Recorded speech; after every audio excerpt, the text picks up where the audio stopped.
Loss जो होता है उसे हम अवॉइड नहीं कर सकते हैं। Normal loss can not be avoided. इसका मतलब क्या हुआ, नॉर्मल लॉस जो होता है उसे हम लोग टाल नहीं सकते। अवॉइड मैंने क्या होता है, टालना। नॉर्मल लॉस एक बिजनेस का वो लॉस है that can not be avoided, मतलब उसको हम लोग टाल नहीं सकते हैं, वो होकर ही रहेगा, वो होकर ही रहेगा।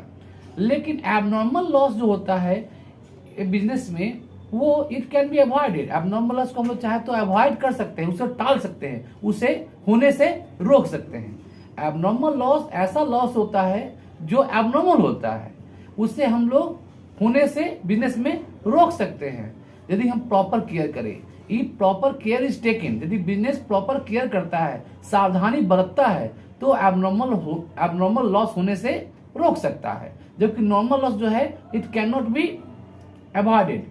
नॉर्मल लॉस जो है वो होकर रहेगा, नॉर्मल लॉस को आप टाल नहीं सकते हो।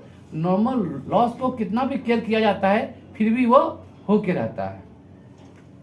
दूसरा बोल सकते हैं तो नॉर्मल लॉस जो है वो अनकंट्रोलेबल है। नॉर्मल लॉस को हम लोग कंट्रोल नहीं कर सकते हैं, वो बिजनेस के नियंत्रण के बाहर होता है, उसे हम लोग कंट्रोल नहीं कर सकते हैं। जबकि हम चाहे तो कंट्रोल कर सकते हैं एबनॉर्मल लॉस का जो अमाउंट है।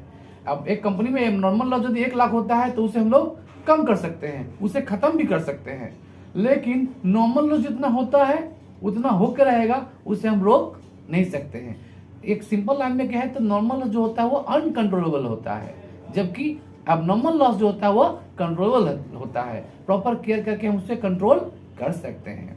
तीसरा अंतर की बात करते हैं तो normal loss occurs due to inherent quality of the goods like evaporation. बहुत बार देखते होगे स्पिरिट है, यदि तुम स्पिरिट बेचते हो तो वो क्या उड़ जाता है, आकाश में क्या होता है, एवापोरेट हो जाता है, उड़ जाता है।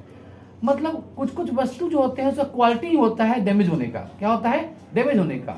जैसे किसी वस्तु का एवापोरेशन हो जाता है।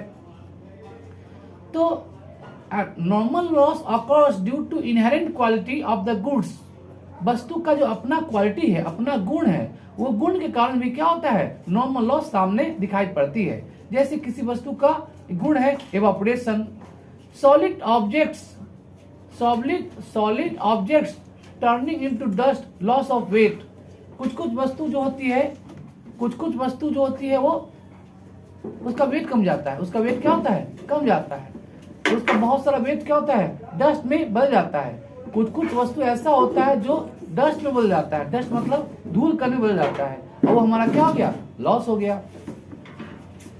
जबकि यदि हम बात करते हैं एबनॉर्मल लॉस, तो एबनॉर्मल लॉस कैसे होता है, लीकेज हो गया, मिस हैंडलिंग, अच्छा से सामान नहीं ठीक से रखे तो बहुत फूट गया, ब्रोकरेज हो गया, चोरी हो गया, चोरी हो जाना, पैकेजिंग ठीक नहीं से तैसे माल फाट जाता है, बहुत सारा माल फूट गया, टूट गया। तो टूटने फूटने के कारण, एक्सीडेंट होने के कारण, लीकेज होने के कारण, हमारे वर्कर लोग ठीक से हैंडल नहीं किए, इसलिए बहुत सारा माल फूट जाता है। इसके कारण जो लॉस होता है उस लॉस को हम लोग बोलते हैं एबनॉर्मल लॉस। ये सब एबनॉर्मल लॉस इस प्रकार से होती है।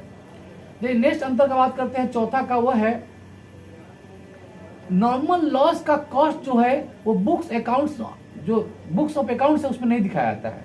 नॉर्मल लॉस को नॉर्मली बुक्स में नहीं दिखा जाता है।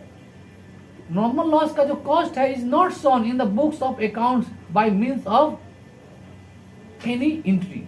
किसी भी एंट्री के द्वारा नॉर्मल लॉस के जो कॉस्ट है, जो वैल्यू है, उसको दिखाया नहीं जाता है in the books of accounts.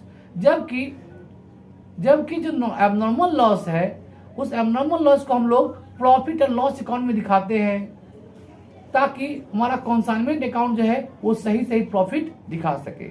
मतलब एबनॉर्मल लॉस को जगह मिलती है बुक्स ऑफ अकाउंट्स में, प्रॉफिट एंड लॉस अकाउंट में, कंसाइनमेंट अकाउंट में उसको जगह मिलती है, जबकि नॉर्मल लॉस को जगह नहीं मिलती है।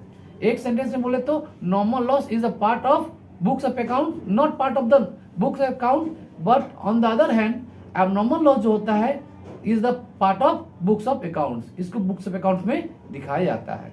एबनॉर्मल लॉस को ट्रीटमेंट होता है in the books of accounts. Last अंतर का बात करते हैं, while calculating the value of closing stock. जहां हम लोग जब किसी भी कंपनी का क्लोजिंग स्टॉक का वैल्यू का कैलकुलेट करेंगे तो जो नॉर्मल लॉस होता है is absorb by the goods item. इसका मतलब क्या हुआ, जब हम लोग क्लोजिंग स्टॉक, किसी भी बिजनेस में जो क्लोजिंग स्टॉक है उसका वैल्यू को कंट्रोल करेंगे तो उस समय जो कॉस्ट है नॉर्मल लॉस का, उसे एब्जॉर्ब कर लिया जाता है गुड आइटम में। जबकि ठीक इसका उल्टा हम लोग बात करते हैं एबनॉर्मल लॉस, तो एबनॉर्मल लॉस का जो कॉस्ट है, जो वैल्यू है, वो रिमेनिंग गुड आइटम जो है क्लोजिंग स्टॉक में, उसमें शामिल नहीं होता है। एबनॉर्मल लॉस का जो कॉस्ट है is not absorbed by the remaining good item. जो हमारा गुड आइटम है, अच्छे अच्छे माल हैं, उसमें एबनॉर्मल लॉस का वैल्यू को इंक्लूड नहीं किया जाता है, एब्जॉर्ब नहीं किया जाता है। तो ये था 5 डिफरेंस नॉर्मल लॉस और एबनॉर्मल लॉस में।